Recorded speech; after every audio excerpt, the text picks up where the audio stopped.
Maraming salamat po, Ginoong Pangulo at sa ating pinunong mayorya. A'udhu billahi minasyaitanir rajim. Bismillahirrahmanirrahim. Alhamdulillah rabbil alamin. Bismillahi wassalatu wassalamu ala rasulillahi. Assalamualaikum warahmatullahi wabarakatuh. Ginoong Tagapangulo, ako po ay tumitindig ngayon sa bisa ng kolektibo at personal na pribilehiyo. Kapag binanggit ko po ang personal, ito po ay napaka-personal sa akin sapagkat ang akin pong ina ay 90 years old at siya po ay nasa advanced dementia ngayon. Mga mahal kong kasama sa bulwagang ito, dumudulog ako sa inyo na mag-break muna po tayo sandali sa mga issue ng flood control, ghost projects, sa mga sugarol, sa mga espiya. Nais ko pong ilapit po sa inyo ang isang panukala na higit pa po sa politika. Panoorin po natin ang video. Sa bawat unang hakbang, may mga kamay na laging nakaalalay. Sa bawat luha, may pagyakap. Sa bawat takot, may tinig na nagpapalakas ng loob. Hanggang hindi na natin kailangan ng pag-akay, kinakaya na natin na wala ang kanilang gabay. Ngunit sa panahong natuto na tayong lumaban, sila naman ay unti-unti nang nanghihina. Ang dating bisig na gumagabay, ngayon ay nangangailangan na ng pag-alalay.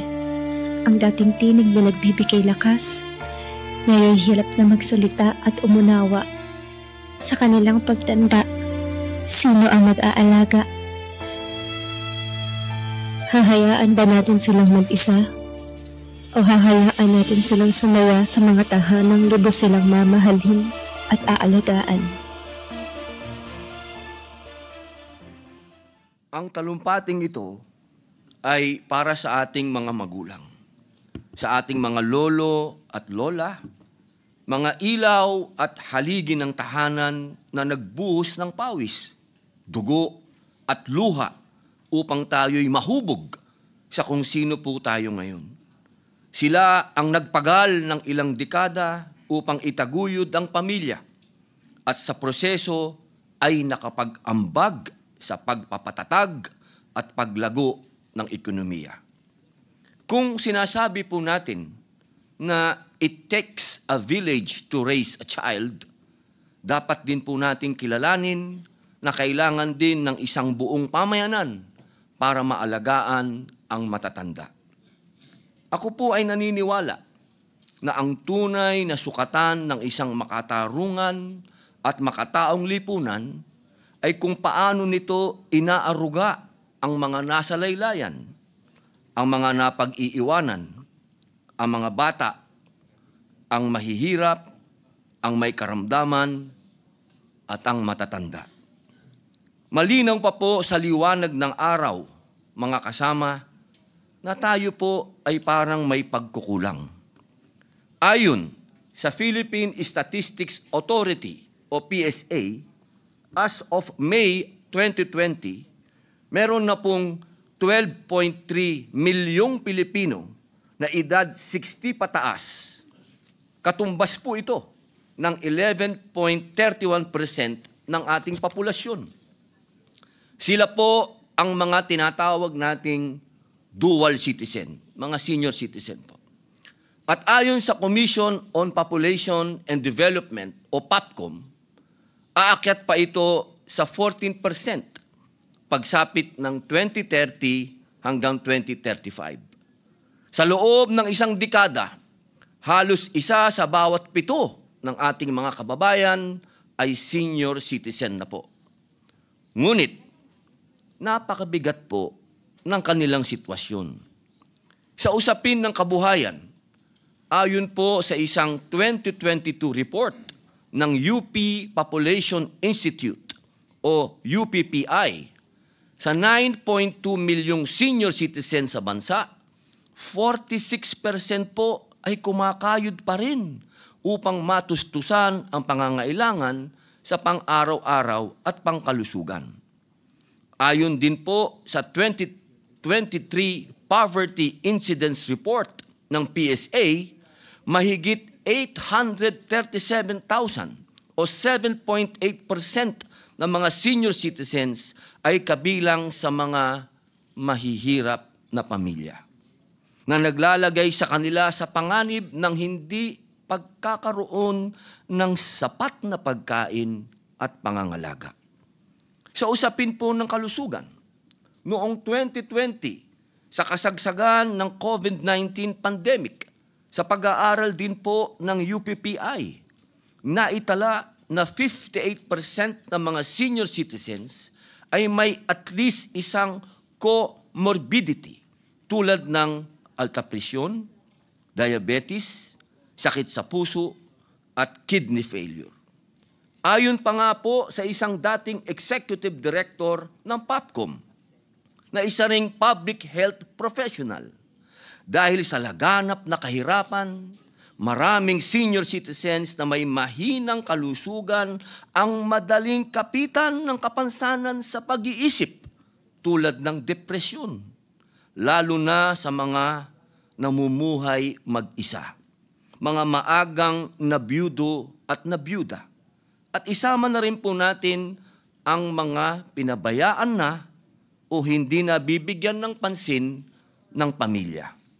Mataas po ang posibilidad ng Alzheimer's na nangangailangan ng 24/7 na pangangalaga. Ang Alzheimer's po ay pangkaraniwang anyo ng demensya. Ang sakit na nakakaapekto sa memorya, pag-iisip at kakayahang magsagawa ng mga pang-araw-araw na gawain. Noong taong 2020, ayon po sa prevalence rate, kulang-kulang 1 milyong senior citizen ang mayroong demensya. At ito ay inaasahan pang tumaas hanggang 1.5 million sa 2030, 2 million sa 2040, at 2.5 million pagdating ng 2050. Panoorin po natin ang video. Eh, pangalan ng anak mo? Pangalan ng anak mo? Kalimutan mo na anak mo? Wala nga siyang kasama, te. Pangalan daw niya, Monica Flores.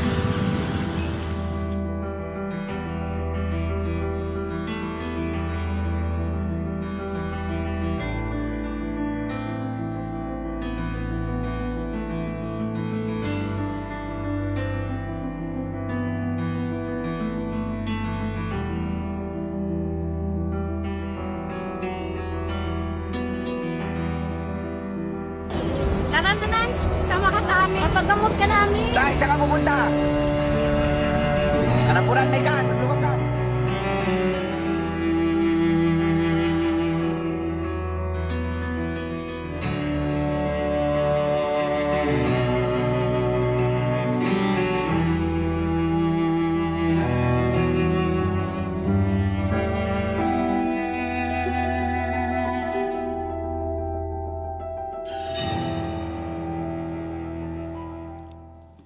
Ginoong Pangulo, tingnan din po natin ang mga numero.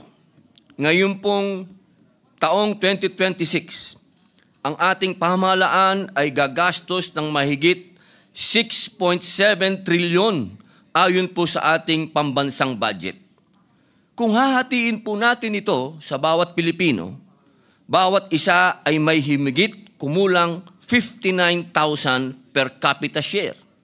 Ngunit, kung titingnan lamang natin ang nakalaan para po sa ating mga senior citizens sa ilalim ng budgetary items tulad ng social pension, centenarian cash gift, Philippine PhilHealth subsidy, immunization at residential care facilities, ang gobyerno po ay gumagastos lamang on the average ng humigit kumulang 9,795 sa bawat senior citizen bawat taon. Ang halagang ito ay katumbas po ng 27 pesos kada araw. Hindi man ito ang lahat ay nakalaan para sa kanila, pero kitang-kita po na ang halagang ginugugol ng Estado para sa kanila ay maliit kumpara sa ibang mga pinagkakagastusan ng pamahalaan. Batid ko na mayroon naman pong umiiral na mga batas para sa pangangalaga sa kapakanan ng mga senior citizens tulad ng Republic Act Number 9994 o Expanded Senior Citizens Act na nagbibigay sa kanila ng 20% discount, VAT exemption, at marami pang iba. Republic Act Number 10645 na nagtakda ng mandatory PhilHealth coverage para sa lahat ng senior citizens. Republic Act Number 11916 na nagtaas ng social pension ng indigent senior citizens sa 1,000 kada buwan. At ang Centenarians Act na pinalawig ng Republic Act Number 11982 upang maisama sa makatatanggap ng cash gifts ang mga octogenarians, 80 years old, at nonagenarians, 90 years old. Meron ding nakalaang pondo ang pamahalaan para sa immunization programs laban sa influenza at pneumonia para sa ating mga senior citizens. Ngunit, Ginoong Pangulo, aminin po natin, hindi sapat ang diskwento at ayuda. Ang matatanda ay hindi nabubuhay sa discount card. Ang kailangan po nila ay tunay na kalinga at araw-araw na pag-aaruga. Sa akin pong pagbisita sa mga tahanan para sa mga matatanda tulad ng Home for the Aged at Golden Action and Reception Center for the Elderly and other special cases o GRACES, marami po sa kanilang mga residente ay mga homeless, inabandona o di kaya napapabayaan ng mga senior citizens. May iba din sa kanila na nawawala at tinutulungan ng center na mahanap ang kanilang pamilya. Kadalasan po sa mga residente noon ay mga natagpuang palaboy-laboy mag-isa sa kalye. Ang iba naman ay nirefer ng mga kamag-anak o ng local government unit. Sa tala po ng Department of Social Welfare and Development, meron lamang tayong 4 na pangunahing pasilidad para sa matatanda. Ang Haven for the Elderly sa Tanay, Haven for the Elderly sa Zamboanga, Home for the Aged sa Tagum, at ang GRACES sa Quezon City. Mga kasama, malinaw po na nakasaad sa ating saligang batas, the family has the duty to care for its elderly members, but the state may also do through just programs of social security. Opo, pangunahing tungkulin ng pamilya ang pag-aaruga sa matatanda. Ayon din po yan sa kulturang Pilipino. Obligasyon nating alagaan ng ating mga lolo't lola, mga matatandang magulang sa ating mga tahanan. Ngunit, hindi lahat ng pamilya ay may ganitong kakayahan. Hindi lahat ay may kapasidad na magbigay ng sapat at wastong aruga at kalinga. Lalo na po yung mga pamilyang ang mga miyembro ay kailangan maghahanap buhay sa panahon po ngayon para matustusan ang pang-araw-araw na pangangailangan. Halos lahat na po ng miyembro ng mga pamilya ay nagtatrabaho at dahil po dito, wala na din po silang sapat na oras at marahil ay energy pa at pasensya upang intindihin ang matatanda sa pamilya. Sa punto po ito, kailangan ang pamamagitan ng gobyerno.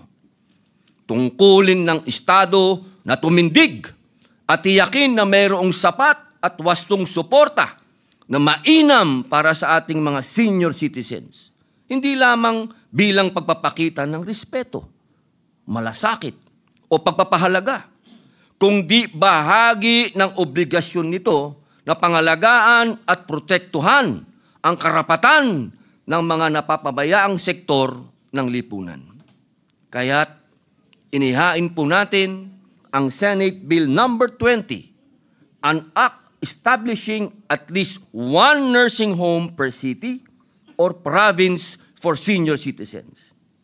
Layunin nitong magtayo ng nursing home sa bawat lungsod at probinsya upang matiyak na ang ating mga senior citizens ay may tirahan, pagkain at personal na pangangalaga, serbisyong medikal at pangkalusugan, recreational at social activities upang hindi sila malumbay at mapag-isa, counseling at suporta sa iba't ibang pangangailangan.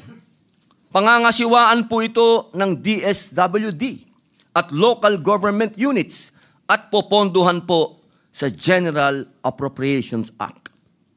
Hangarin po ng panukalang ito na ang ating mga senior citizens ay mabigyan ng komprehensibong kalinga sa loob ng isang pasilidad na mararamdaman po nila na sila ay binibigyan pansin, inaaruga at pinoprotektuhan. Sa pasilidad pong ito, sisiguraduhin po na bawat matanda ay mabubuhay ng komportable, makakakain at ng masustansyang pagkain, makakainom ng kanilang kailangang gamot sa tamang oras, makakaluhok sa mga programa na makakabuti po sa kanilang katawan at kaisipan, at higit sa lahat ay mabubuhay ng may dignidad. Alam ko po, nasasabihin ng marami na ito ay may kaakibat na gastos at maaaring hindi mura ang maisakatuparan ang hangaring ito. Bagamat tila hindi natin magagawa ng isang bagsakan, ang malayong lakbayin daw po ay nagsisimula sa isang hakbang. Ang panukalang ito ay isang hakbang. Gawin na natin ito bilang down payment sa ating panahon. Mga kasama, huwag sana tayong husgahan ng kasaysayan bilang mga mambabatas na tumitingin lamang sa pangkalahatang kalagayan ng bagay-bagay at isinasantabi ang mga minorya tulad po ng ating mga senior citizens dahil ang tingin sa kanila po ay napakaliit na bahagi lamang ng lipunan. Na tila ba dahil dito ay wala na silang kabuluhan. Ang mga nagpapagaan ng buhay ng kapuspalad, sila po ay ginagaanan din ng kamay ng kasaysayan. Those who have made life kinder to these people are in turn rendered a kinder judgment by history. Kung kaya't sa harap ninyo, ako po'y nananawagan. Suportahan po ninyo ang nursing homes para sa ating mga senior citizens. Ayon sa United Nations, ang average life expectancy sa Pilipinas noong 2024 ay 71.79 years. Pagtapak po natin ng 60 years old, kapag tayo po ay mga senior citizens na, karaniwan po pala na meron na lamang tayong 11 to 12 years na taon sa ating buhay. Hindi naman po siguro kalabisan na hayaan natin ang ating mga senior citizens na makapamuhay ng may dignidad at seguridad sa mga nalalabing taon ng kanilang buhay. Sana po, imbis na sa mga guni-guning proyekto o sa mga magagarang sasakyan, relo at damit, pagsusugal mapunta ang kaban ng bayan, ilaan na lang po natin sa pagbibigay ng tirahan at kalinga sa ating mga lolo at lola. Sa ganitong paraan, ako po'y naniniwala na tinutupad natin hindi lang ang ating tungkulin bilang mambabatas, kundi pati na rin ang ating tungkulin bilang mga anak ng bayan. Maraming salamat po.